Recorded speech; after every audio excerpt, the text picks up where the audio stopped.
निष्ठा हमेशा से ही एक सीधी-सादी संस्कारी और सपनों में जीने वाली लड़की थी।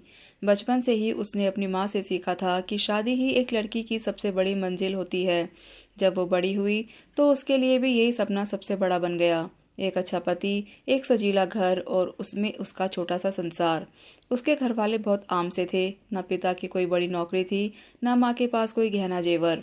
लेकिन उसकी ईमानदारी और निष्ठा की परवरिश ऐसी थी कि वह हर रिश्ते में खुद को पूरी तरह समर्पित कर देती थी। निष्ठा की शादी विनय से हुई। विनय एक प्राइवेट कंपनी में काम करता था। ठीक ठाक कमाई थी, लेकिन ज़रूरतों को पूरा करने लायक। शुरुआत में सब कुछ ठीक चला। निष्ठा ने अपनी दुनिया को विनय में ही समेट लिया। लेकिन कुछ ही महीनों में विनय का बर्ताव बदलने लगा। वह देर से घर आने लगा, कभी कभी शराब के नशे में होता और बात बात पर निष्ठा को ताने देने लगा। तेरी वजह से मेरी जिंदगी बर्बाद हो गई है। तो कुछ भी नहीं करती, बस बोझ बन गई है मेरे ऊपर। निष्ठा सब सहती रहती, यह सोचकर कि शायद वो थका हुआ है, काम का दबाव है या वक्त के साथ सब ठीक हो जाएगा। लेकिन वक्त ने उसका इंतजार नहीं किया, बल्कि हालात बद से बदतर होते गए। एक दिन निष्ठा ने विनय को खुशखबरी दी, मैं माँ बनने वाली हूँ। जहाँ निष्ठा की आंखों में चमक थी, वहीं विनय के चेहरे पर स्याह पड़ गया। वो चुपचाप उठा और बाहर चला गया। उस रात वो घर नहीं लौटा और फिर अगले सुबह एक चिट्ठी। मैं ये जिम्मेदारी नहीं उठा सकता, मैं जा रहा हूँ, मुझे मत ढूंढना। निष्ठा के पैरों तले जमीन खिसक गई। वो बिस्तर पर बैठी रही, घंटों तक कुछ नहीं बोली। पेट पर हाथ रखकर बस दीवार की ओर देखती रही, जैसे वहां से कोई जवाब आएगा। घर छोड़ने के बाद वो कुछ दिनों तक अपने मायके गई, लेकिन वहां भी हालात अच्छे नहीं थे।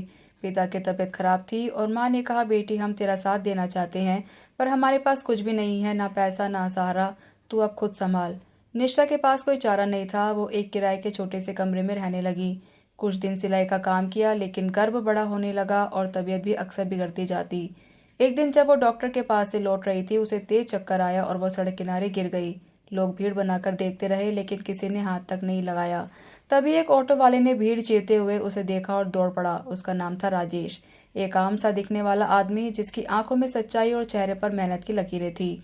बहन जी, आपको अस्पताल ले चलता हूँ, उठिए। निष्ठा ने चाहा कि वो मना करे, लेकिन उसकी आंखों से आंसू बह निकले और होठों पर बस एक ही शब्द निकला, हाँ। राजेश उसे पास के सरकारी अस्पताल ले गया। खुद फॉर्म भरा, पर्ची बनवाई, डॉक्टरों को दिखाया।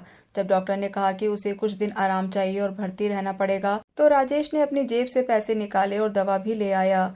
जब निष्ठा ने पूछा, आपने क्यों मदद की मेरी, मैं आपके लिए कौन हूँ? राजेश मुस्कुराया, आप मेरे लिए कुछ नहीं थी, लेकिन इंसान है ना आप, और क्या इतना काफी नहीं? उस दिन से राजेश रोज आता, खाना लाता, दवाई दिलवाता और उसके बच्चे के बारे में पूछता। जब निष्ठा ठीक हो गई, उसने राजेश से कहा, अब मैं खुद संभाल लूंगी। आपने जो किया उसका कर्ज मैं जिंदगी भर नहीं चुका पाऊंगी। राजेश ने हंसते हुए कहा, कर्ज शब्द मत कहिए बहन जी, ये तो मेरा फर्ज था। कुछ दिन बाद राजेश ने निष्ठा को काम दिलवाया, एक स्कूल में सहायक शिक्षक का। वहीं कुछ घंटों वो बच्चों को पढ़ाने लगी। काम छोटा था, लेकिन आत्मसम्मान बढ़ा। वक्त बीतता गया और एक दिन निष्ठा की गोद में एक प्यारी सी बेटी ने जन्म लिया। उसकी आंखें बड़ी थी, बिल्कुल निष्ठा जैसी, लेकिन उसकी मुस्कान राजेश जैसी लगती थी। निष्ठा ने अपने बेटे का नाम प्रेरणा रखा, क्योंकि उसके जिंदगी में एक बार फिर जीने की प्रेरणा राजेश ही तो बनकर आया था। राजेश अब उसका भाई बन चुका था। रक्षाबंधन पर वो राखी लेकर जाती और राजेश हर बार एक नई किताब लाकर देता, ये प्रेरणा के लिए, जब बड़ी होगी पढ़ेगी। वो दिन जब विनय ने छोड़ा था, अब धुंधले लगते थे। कभी कभी निष्ठा सोचती, अगर विनय साथ होता तो क्या मैं इतनी मजबूत बन पाती? शायद नहीं। एक दिन स्कूल में एक बड़ा कार्यक्रम था, जिसमें स्थानीय विधायक आए थे। उन्होंने निष्ठा की मेहनत, उसकी बेटी की परवरिश और संघर्ष की कहानी सुनी। वहाँ मीडिया भी थी। अगले दिन अखबार में एक खबर छपी, गर्भवती महिला को पति ने छोड़ा, एक ऑटो ड्राइवर ने बन गया उसका रक्षक। आज बेटी बन रही है कल की मिसाल। विनय ने भी यही खबर पढ़ी।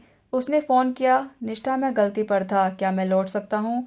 निष्ठा ने एक लंबी सांस ली और जवाब दिया, अब मेरी जिंदगी में जरूरत से ज्यादा मजबूत लोग हैं। तुम्हारा लौटना अब सिर्फ पुरानी गलती की याद दिलाएगा। उसने फोन काट दिया। उस दिन निष्ठा ने बेटी को सीने से लगाकर कहा, तू जब बड़ी होगी तुझे मैं बताऊंगी कि एक मर्द ने मुझे गिराया था, लेकिन दूसरे ने मुझे उठाया भी, और बिना कोई रिश्ता बनाए, सिर्फ इंसानियत के नाते। यह कहानी किसी फिल्म की तरह नहीं थी। ये उन अनगिनत औरतों की हकीकत थी जो टूटकर भी खुद को जोड़ती हैं और जिनका सहारा कभी कभी एक अनजान इंसान बन जाता है, क्योंकि हर बार खून का रिश्ता ही जरूरी नहीं होता, दिल से निभाया रिश्ता भी असली होता है। तो दोस्तों, कैसी लगी आपको मेरी ये कहानी? अगर पसंद आई हो तो मेरे चैनल को लाइक, शेयर और सब्सक्राइब ज़रूर करें। आप सबका धन्यवाद।